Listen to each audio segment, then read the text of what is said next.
Welcome to the Kindness Project, the podcast designed to share stories of kindness and share how kindness can make positive change in our world, one small act at a time. This week on the Kindness Project, we talk about Jacking Wi-Fi and retro gaming, and we are joined by Chris Budd, author of Financial Wellbeing.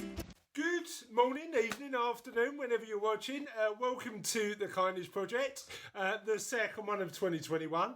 I'm joined by a girl who is at this right second stealing our neighbour's Wi-Fi. It's Charlotte Dames. And I'm joined by a man who called my love of my childhood console retro. It is retro. It's retro. Chris Dames. You know what, right? So officially, Charlotte is a retro gamer at the age of 27 or however old I lose track, because she has got a Nintendo DS, and that is officially now a retro console. I've got a DSi and a 3DS. There's a difference. Well, what's the difference? What's the difference? The DS was the original one, right? And it didn't have a lot of the cool features like the HD or the 3D. You do realise like there's stuff like PlayStation 5's out now as well. The 3D features. It's got 3D features. I mean, amazing. Sure they had to create a whole new version of the system because the 3D features gave people migraines, but that's not the point. What? That's did not it? The point. Did it give people migraines? Yeah. So you've bought a console that is officially known as giving people migraines. Is that what you've done? Yeah, I can just turn the 3D off. Oh, what is the point of having the 3D if it's going to give you migraines? The 3D is cheaper than the 2D because the 2D has... Because the 3D gives you migraines. Hello? Are you coming in or staying out or shaking it all about? I was just shaking it all about. We are joined by a girl who's officially the wobbly... You can't show your belly on the podcast. What are you doing? Is officially the wobbliest girl I know. It's Sophie Dames. Wobble on! We were just talking about the three. Apparently, Charlotte's new console gives you a headache, and that's a good thing. I was trying to make a teddy bear. Was you? How's that going? How's that going? Not that one. Why? The thread keeps coming out. Okay, fair enough. Did you come down for a reason, or just to see what we were up to? No. I just came.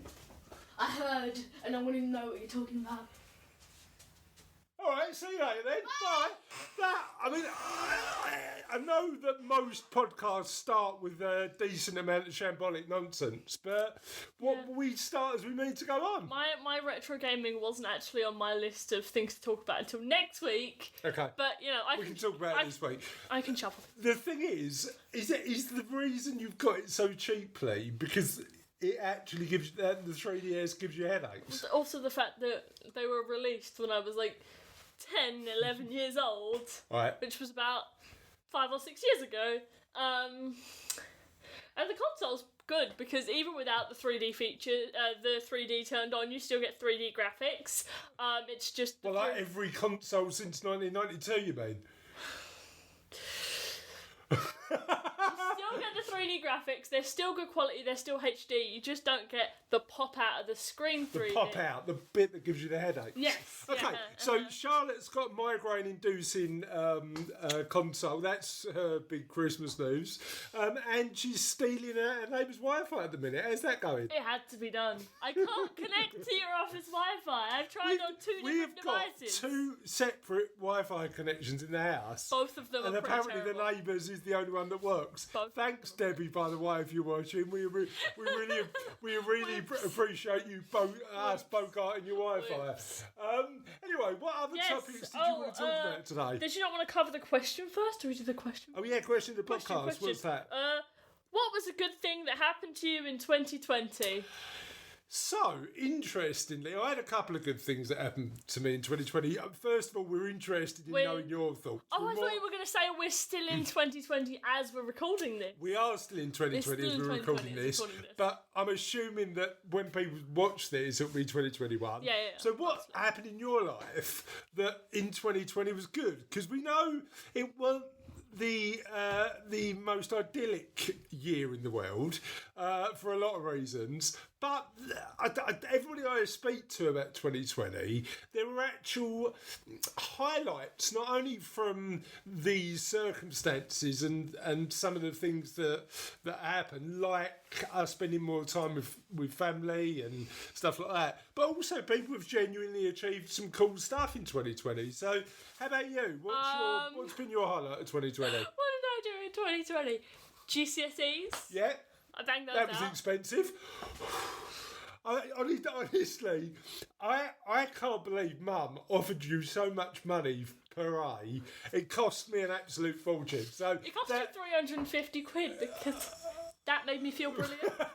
No, that was really good. You know what? You should be proud of yourself. I started learning Welsh, which is pretty much this close to obsolete. But Can you, for the benefits of the audience and the podcast, teach us some Welsh? Sure. If you want. Sure. What's that mean? That was in English. Oh, okay. So we're currently in. Can you let me know when you start speaking Welsh? We're currently in an office, which would be a Swifter. Swifter! Yes. And if you wanted to say you'd made a good tea, you would say you made a tea-da. Tea-da? Yeah. Can I have a tea-da with my Swifter? But the one I like the most is Hoffy Coffee. Because what's Hoffy Coffee mean? Oh, it literally just means like coffee. So if you were say, dwi I Hoffy Coffee, it means I like coffee. Or Daichin Hoffy Coffee, do you like coffee? Or depending on the way that you say it, the same phrasing I can be like coffee you like is what? coffee. I like coffee, dwi I Hoffy Coffee. Dwi I Hoffy Coffee?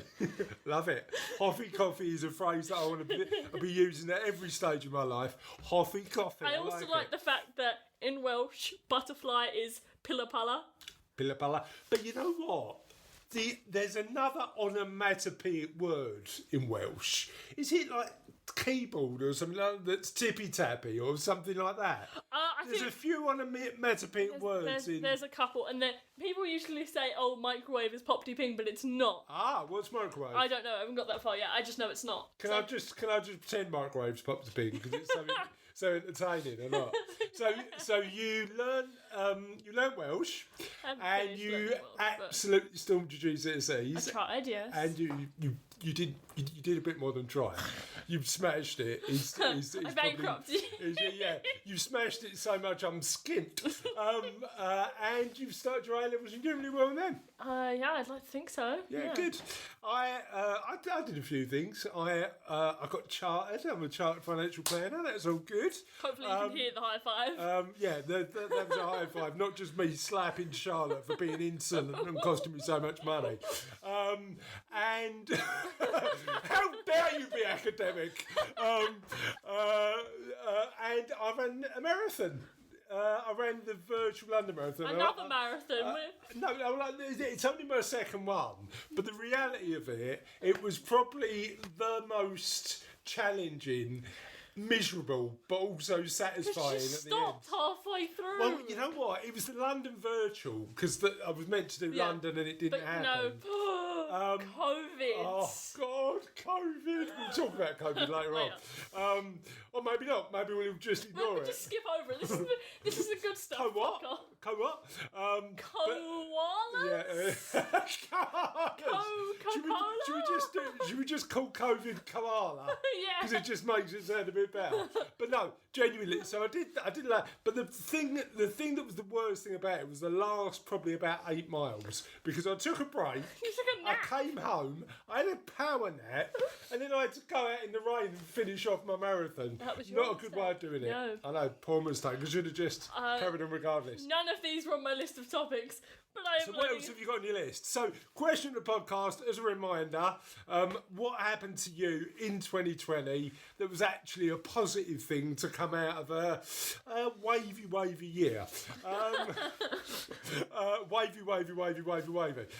So Crazy, you can get in touch with us using the following methods. Oh no! So you can you can tweet us at Holler Kindness. Holler Kindness. We have an Instagram under the same name. Have we?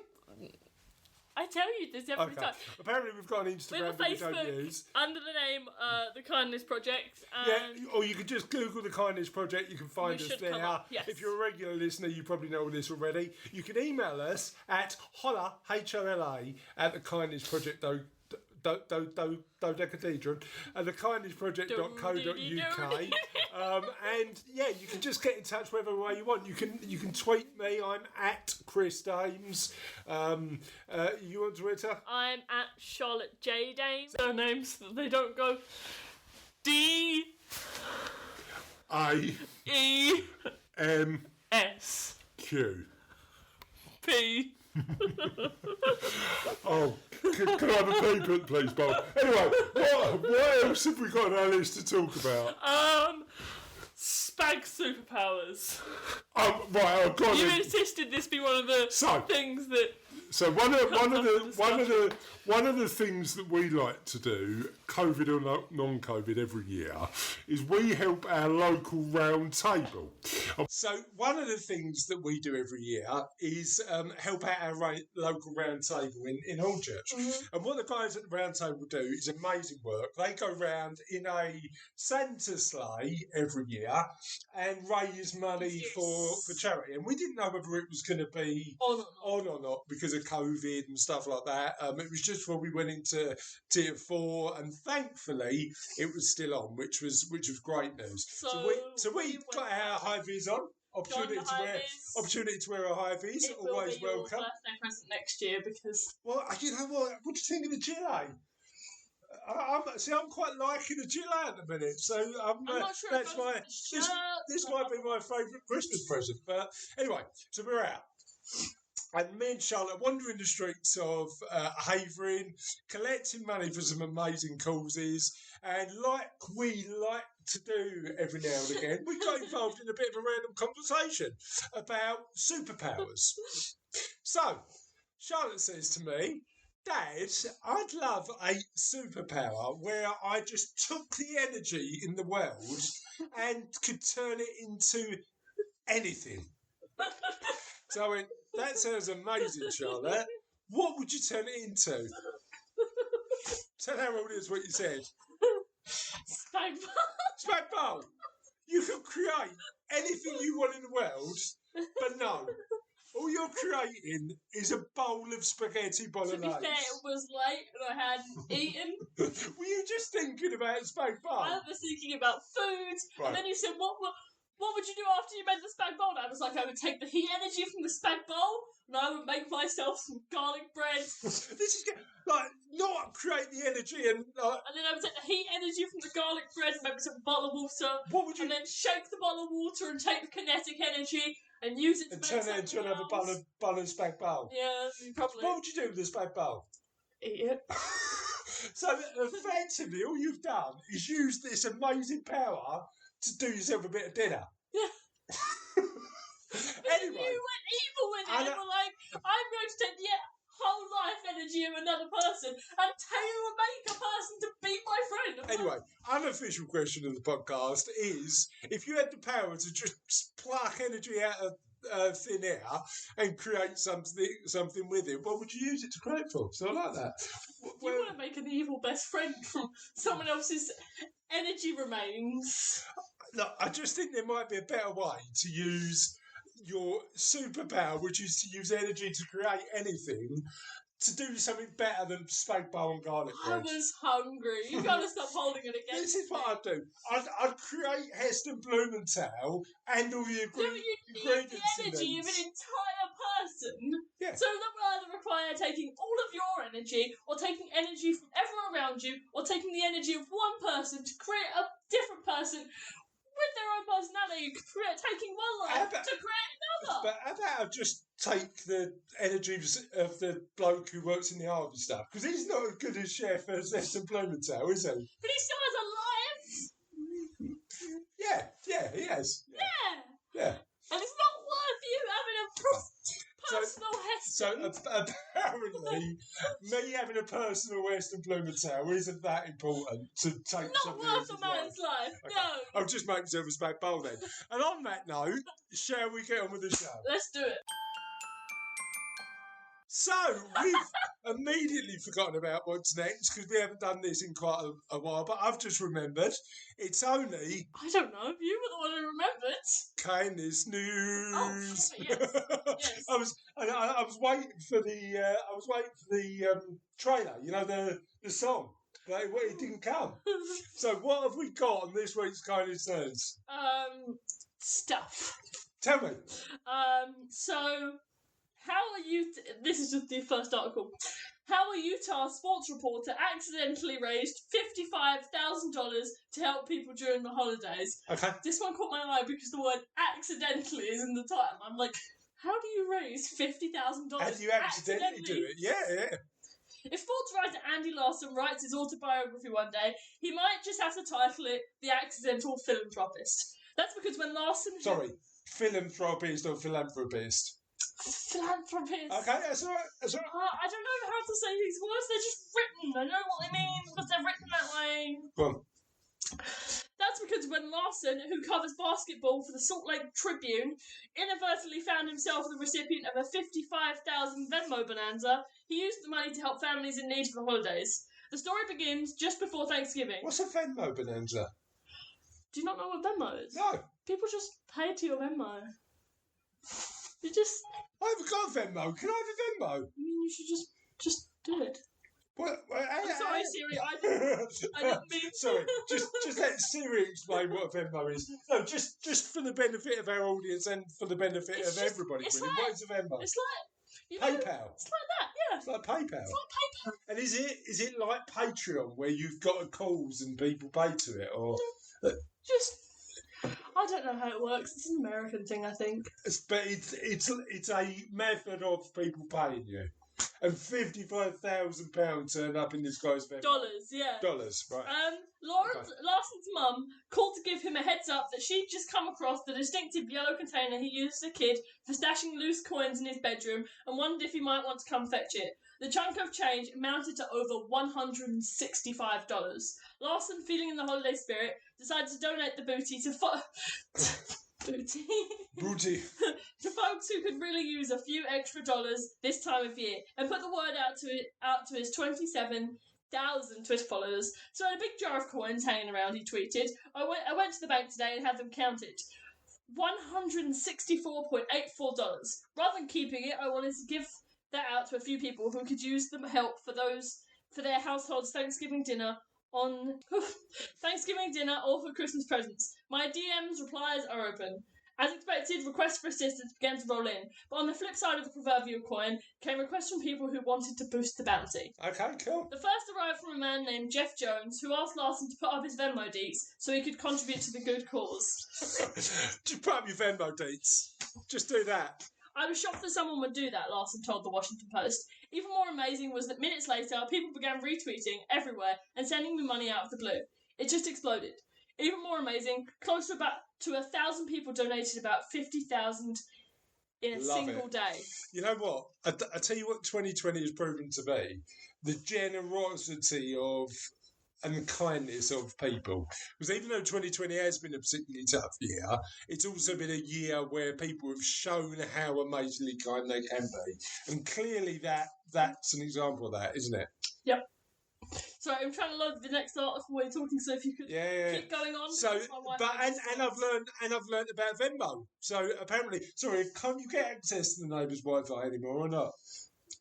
And my phone's just not doing it. Oh, right, okay, fair enough. And do you know? So clearly, what we want to know is: do you know about Venmo? Have you ever used Venmo? And have you ever stolen a neighbour's Wi-Fi? Because that'd be interesting to know. And Sophie's back. How are you, Soph? Good. What would you like to tell us? I only made one arm.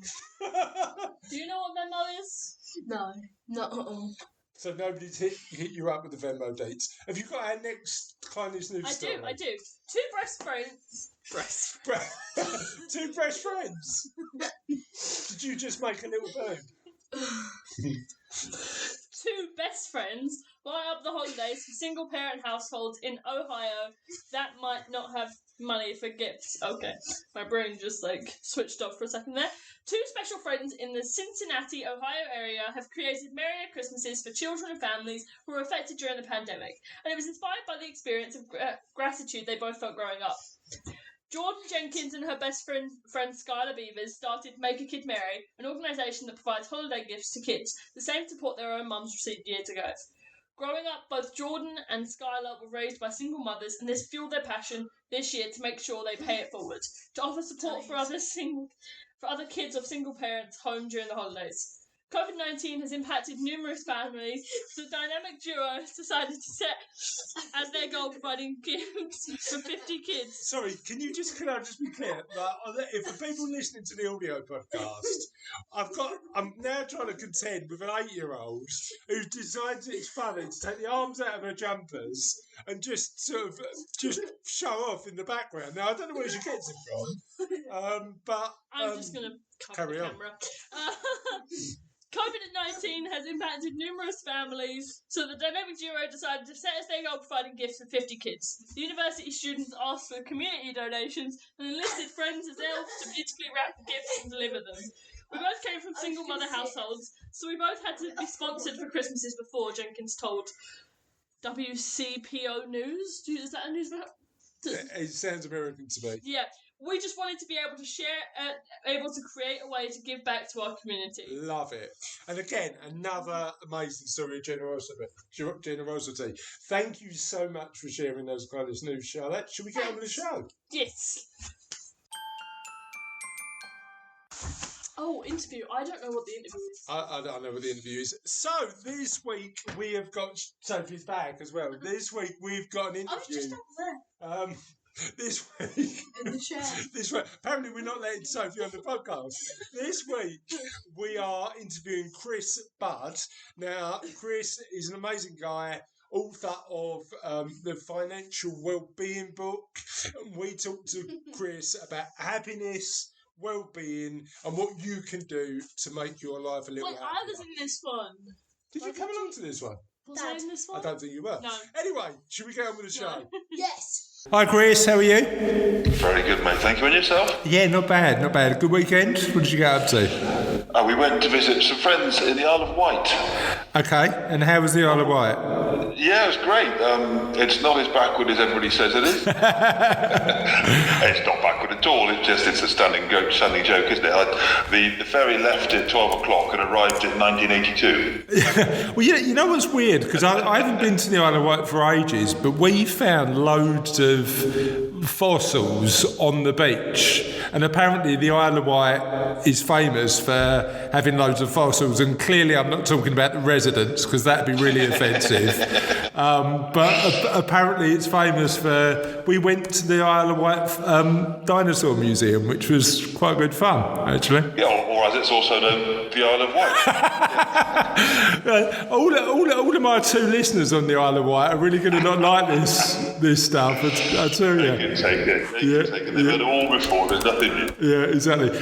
So how was the ferry over? Was it good? All good, yeah. All very good. smooth, very easy. Good stuff. So the reason that I wanted to talk to you is because, as you know, our podcast is about kindness, and we talk about a bunch of areas relating to people doing awesome stuff in their communities, in the world, and in their lives. But one thing I've been thinking about as I've been sort of writing this book about kindness is a lot of the time it starts with being kind to ourselves. And I know you've got a bit of an insight in terms of the work you do around thinking about those sort of subjects. So before we start, tell our listeners a little bit about you.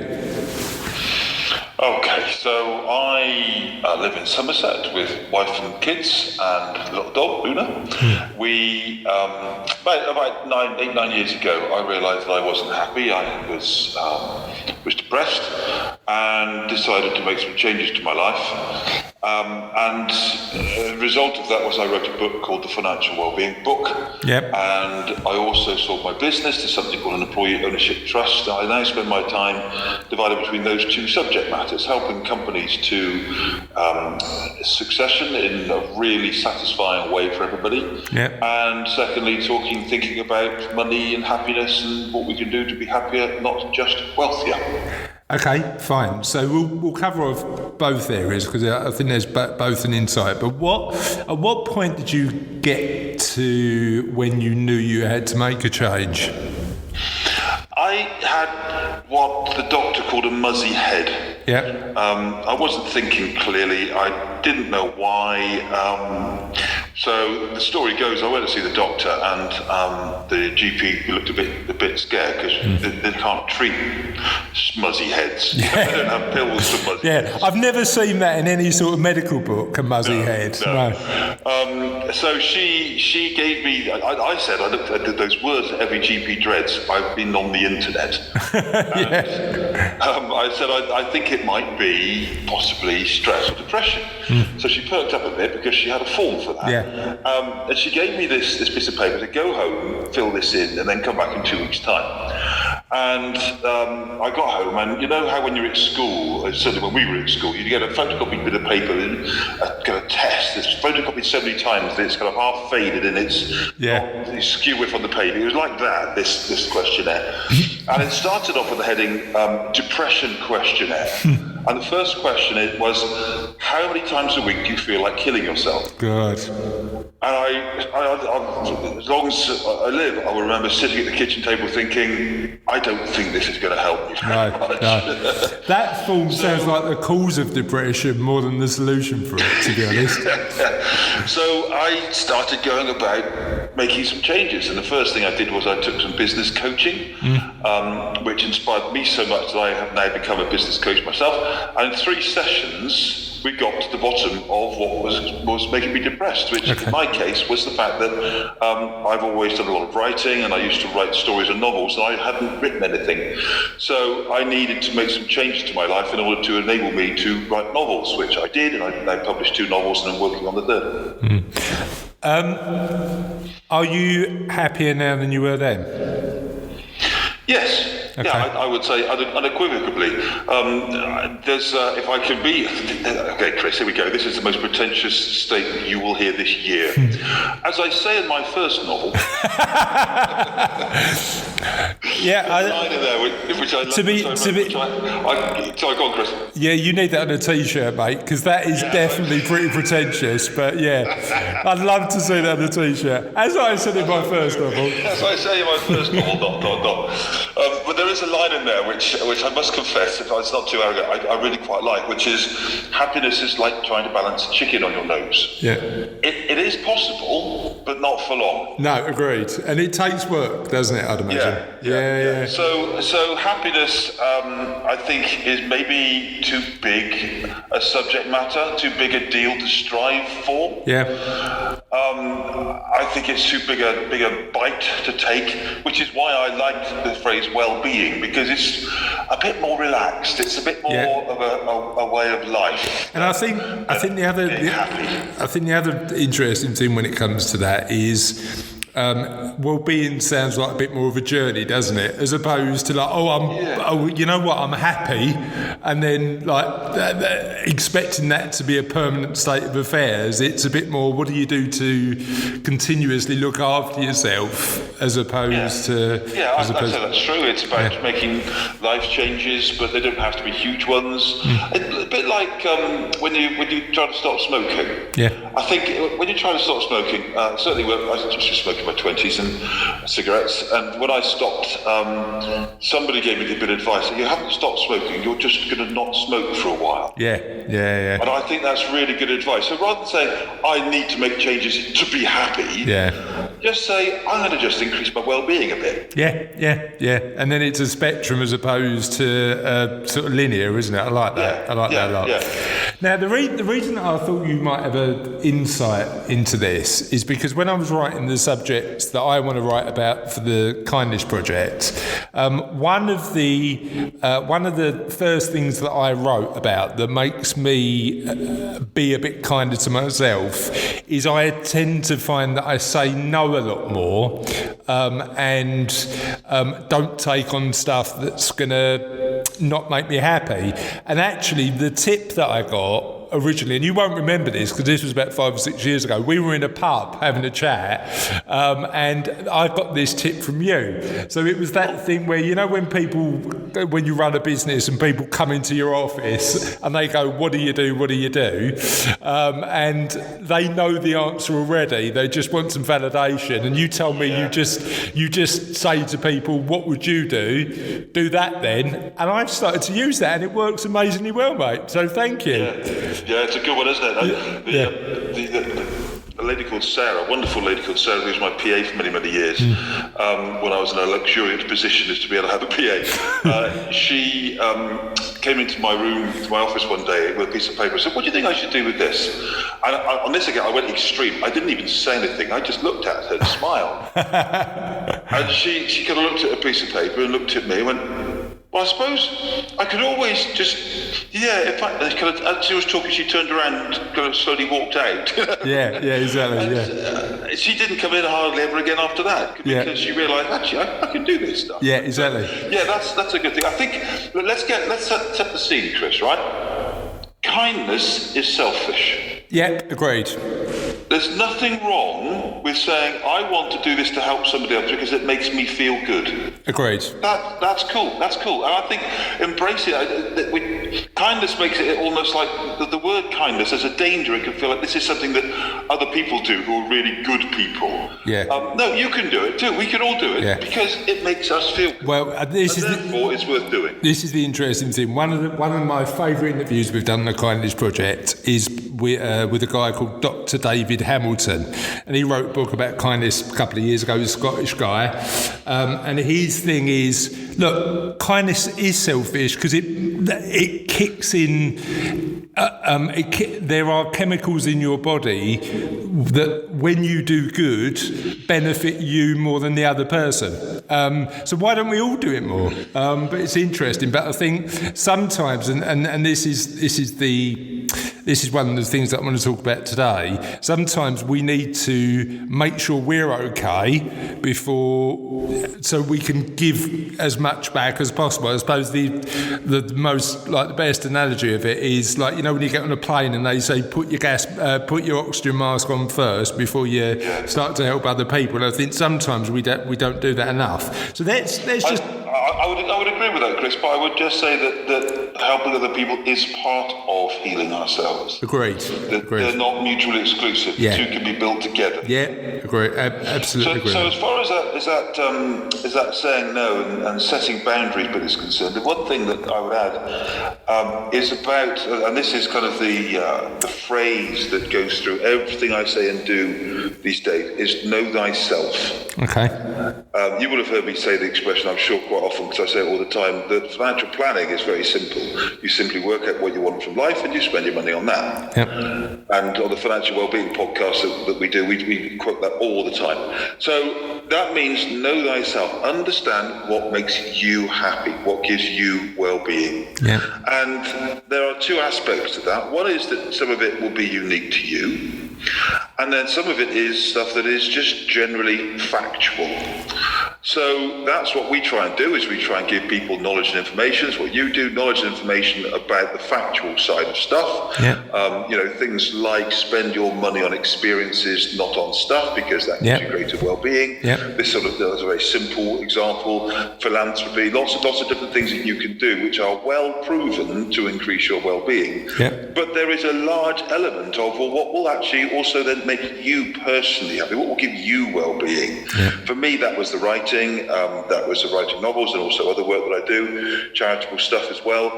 That's what gives me well-being, but it's within a framework of knowledge and education around what will make me happy. So talk to me a little bit about, so you're absolutely right, and your book's brilliant, available on Amazon still, Chris, or any good bookshops and all of that sort of stuff.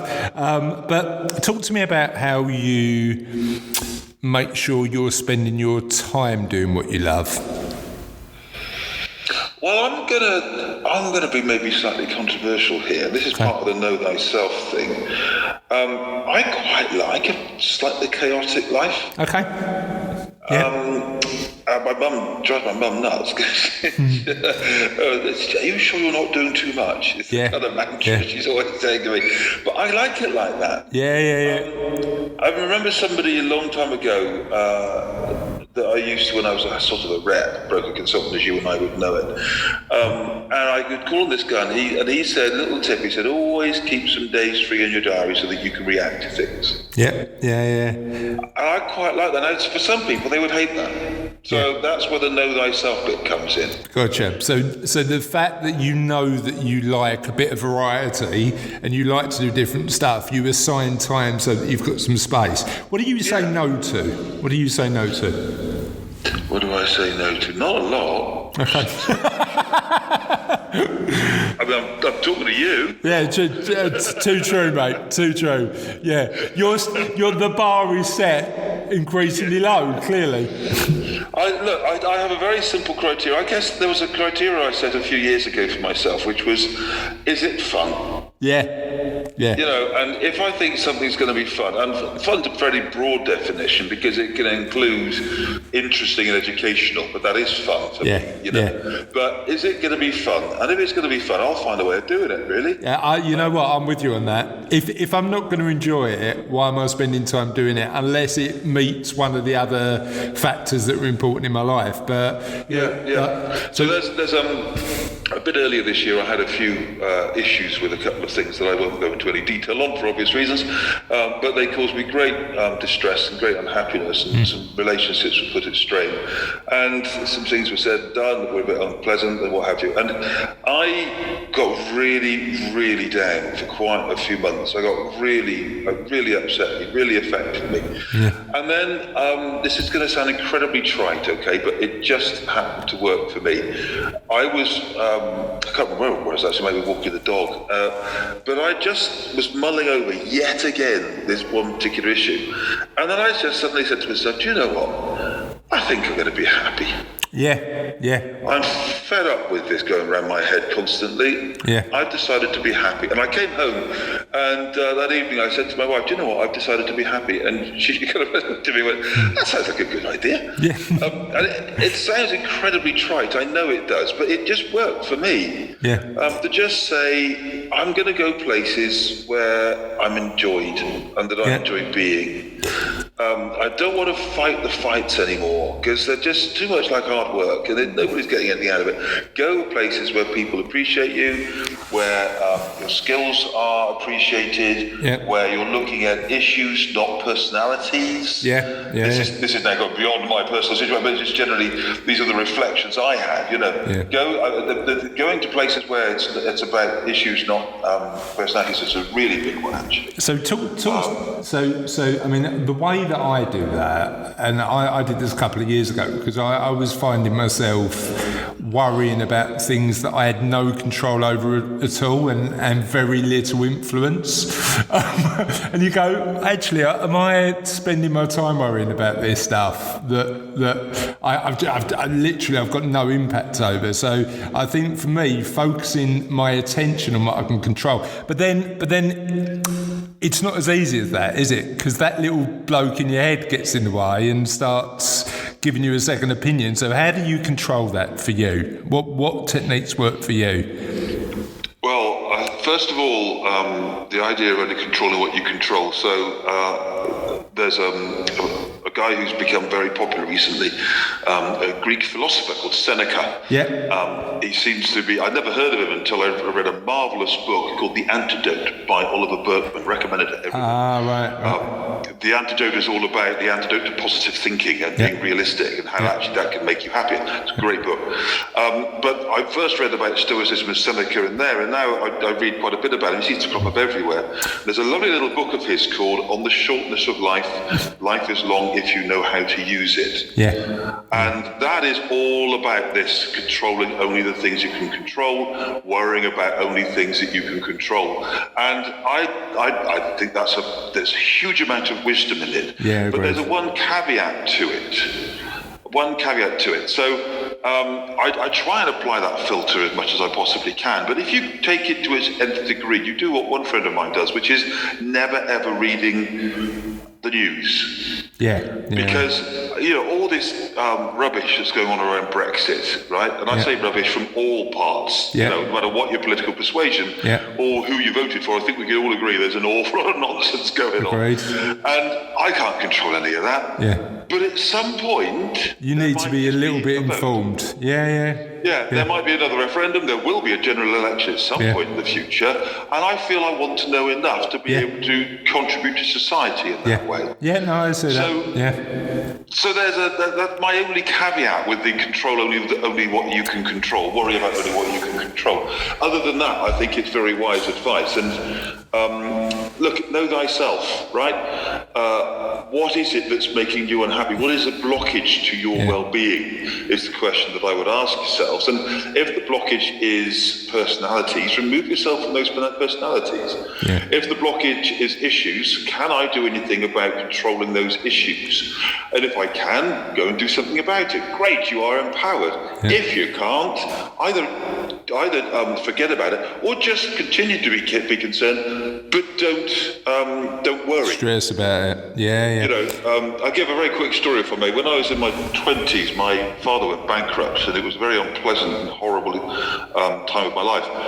And I got really uptight and on his behalf almost.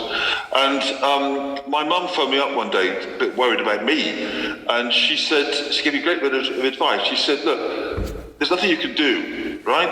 What's happened has happened. So be concerned, yes, but don't worry. Yeah, agreed. I thought that was a really nice distinction. I need to pick up The Antidote, actually, because I've had a couple of people say to me it's an amazing book. The one that I read that talks about the Stoicism quite a lot, and just the philosophy made sense to me, was The Obstacle is the Way by Ryan Holiday. Have you read that? Nope. Really good, but sounds similar in terms of The Antidote. I mean, a lot of it is quite, for an optimist like me, is quite tough reading, because a lot of Stoicism is about remembering that you are insignificant, life is short, and you're going to die very soon. But actually that allows you then to focus on what really matters in life, and I think that's the important part. But I don't take Seneca like that, actually. Here's a line, right, from on Life is Long if you know how to use it. You act like mortals in all that you fear, and like immortals in all that you desire. Yeah, I like that. That's love really that. nice. So we go around worrying about things we can't control, and yet the things that are in front of us that would make us happy, we ignore. Yeah, it's true. So know thyself, work out what you want, work out what makes you happy, and spend your money on that. Talk to me a little bit. I mean, you're very. The reason that I like you and like your podcast is because you're open, honest, authentic, and you admit mistakes. Do you think that helps your mental health, having that honesty? And because I think interestingly, when I speak to people who are struggling mentally, a lot of it's because they feel that they need to put up a bit of a facade. Help me understand what you learnt from that experience with your dad, and what you changed in your life to make sure that you didn't make the same mistakes. Oh, blimey, Chris. Do you want to? I mean, if you want to lay down while you're doing this, Chris, and I'll just. was like in the psychiatrist chair, wasn't it? I've got a bit far. No, it's good. It's just where do you start? Like, I was thinking the other day, there's a very interesting thing that you may want to research a little bit, which is called appreciative inquiry. Okay. Appreciative inquiry is introduced to me by a brilliant man called Mike Zeidler of Happy City, which is an organisation I'm a trustee of that helps measure happiness. Brilliant organisation. And Mike was doing a bit of training with us on appreciative inquiry. Okay. And it's all about starting from the point that the other person isn't an idiot, that the other person is trying to do the right thing. So let's look at their ideas and build on the good things. Okay. As opposed to, he's an idiot, I'm going to slag him off and strip apart all his stupid ideas, Okay. Which is the kind of negative, I guess, of appreciative inquiry. Now, I'm no expert on it, but I think it's a really, really good starting point for how to focus on things that are good and positive and build upon them rather than focus on the negative and the bad. Because it's easy to do. Yeah. You know, it's really, really easy to just look at something and strip it apart and say, that doesn't work, that's actually our default position. But to find the positive and the good things in life and then work upon them is a lot harder and that doesn't come naturally, but so much more productive. Give me an example of how that works in practice. Well, I don't want to spoil Mike's training, but I know you've only got 4 listeners to this podcast, so we're probably safe on. Yeah, no, there's at least 7 now, so we're right. You know what? We as a little hobby podcast, we had this weird experience because we've got 18,000 subscribers now, and you go, who listens to that nonsense? We're still creating it as a little hobby, Chris. We still love it, but yeah, it's all good. I'll give you an example of what of how Mike started this training session off. He sent me a question. He said, as you arrive in the office, I want you to note what's good about the place and come in and you'll share that with us.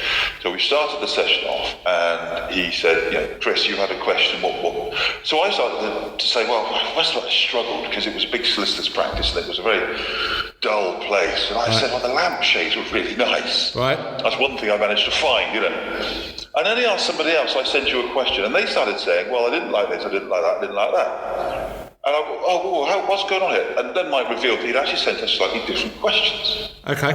He'd sent me what's good about the place. He'd sent the other person, what would you change? And 2 things came out. Firstly, the simple change in that question, which you think is basically the same question, what's good about it, what would you change, actually brought out completely different responses. Yeah. Because he had the opportunity to list a load of things he didn't like, and he had loads. I only had 2 of the things that I did like. Yeah. But the second thing that I found, once I knew that we could be critical, suddenly I was able to think of loads of things. Gotcha. And it was a real lesson in just how easy it is to veer towards the negative. You've only got to look at social media and newspapers, etc. There are just so few positive stories. And even when there are, even rarer is when you get a negative story that could have been a positive story with a different slant. Yeah.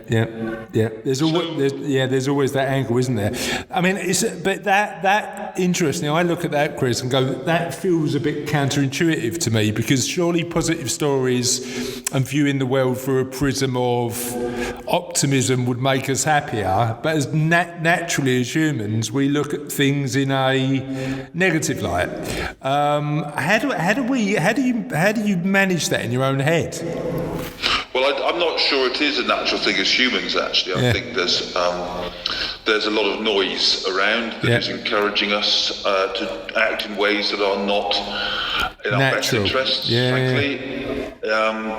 I'm in the middle. I just digress slightly, if I may, for a second, Chris. I'm reading this novel called Overstory, which is a Pulitzer Prize-winning novel, basically about trees. Okay. And it's really, really interesting. But there's a passage I've just finished, or a bit I've just been reading, where it talks about, imagine if there was a machine. We have a massive problem with global warming, right? With carbon and with carbon dioxide in the air and And so imagine if there was a machine that somebody's working on, someone in Silicon Valley, which pumps out oxygen. It takes carbon monoxide and it turns it into oxygen. We need these machines, right? If only we had an army of those machines. And hey, what if that machine also dropped food to the ground whenever we felt like it as well? Right? That's trees. I know. It's mad. And what are we doing? We're in the middle of ripping all the trees up to make a bookshelf to put books on. Crazy. Yeah. Well, the other interesting thing with that is, like, you look at somewhere like Brazil and the Amazon rainforest, and the only driver for that is economic growth. So GDP is the driver, and you look at that and go, surely there's better indicators of the success of a country than GDP, right? How about we do what Bhutan do and say, are we happy as a country? And again, there's arguments for and against that measure, but yeah, we need to find a better way to define success, I think, than just how much money we make. But you and I know that. We do. We're on the same page. That's actually the work of Happy City, is to try and they provide lots of measurement tools for businesses and individuals and economies to measure happiness. So if anybody's interested in doing that, then they have lots of tools you can use. Go and check out Happy City. Cool. And we'll put some link in the show notes to that, so you can do that. So one of the things that I'm interested in talking about is, we talked about ignoring the noise, right? But staying informed. How do you do that and get the balance right? Know thyself. Work out what you want from life, blah, blah, blah. It sounds so trite and easy, but actually it is. Why do we not do things that are so easy and good for us? There's a lot of pressure out there on us to behave in certain ways. Okay? And we're all guilty of it. I'm guilty of it. Retail therapy, you go and see something and you think, oh, I need that. Of course you don't need it. The things you actually need are very, very few. So there's some techniques that you can do to stop yourself from not being affected by the noise. One that I always quote, because I think people think I'm a bit silly for it, but I stand by it. It's actually really important for my mental well-being. If I go to the cinema, which I do quite a lot, me and my son particularly, we love our movies, and whenever we go, he goes in for all the trailers and the adverts. I stay outside. And I read a book out in the foyer, so I get a text from him saying, it's time to come in. There's 30 minutes worth of giant adverts, all of which telling you you're not good enough because you don't have this certain thing. So separate yourself from that rubbish. I never watch the telly without a remote control next to my hand. And I pride myself that the adverts don't even get to start talking at me. Before so you reach for the fast forward. We do in our house. We never. I mean, we live in our house. Nothing's done on demand because I can't avoid adverts because of it. But exactly. So there are ways you can take yourself out of this loop. Just also get on financial planning, Chris. That work out what you want from life bit. So there are 5 parts to financial well-being. Okay. And the first one, and for me the main one, is a clear path to identifiable objectives. So you work out a life that you think might make you happy, and I appreciate that's not actually that simple. There's a big topic there in itself.